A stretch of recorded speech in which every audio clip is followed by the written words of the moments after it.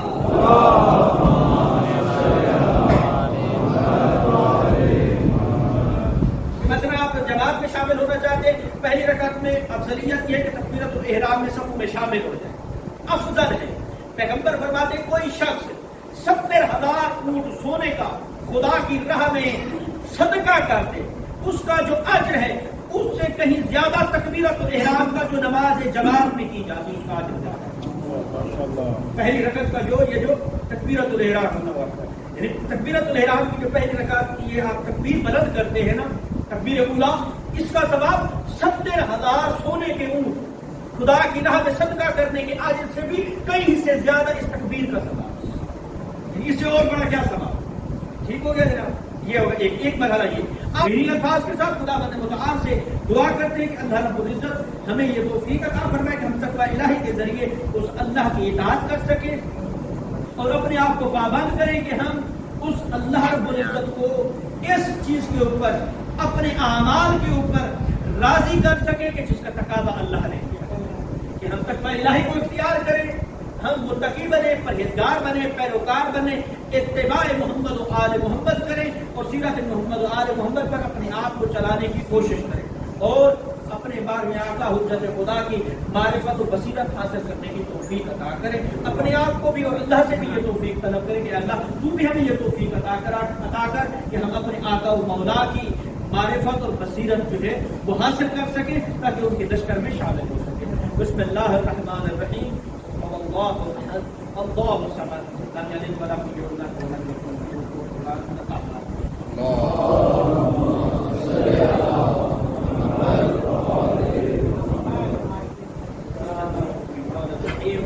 اللهم صل على محمد وآل محمد۔ بسم الله الرحمن الرحيم،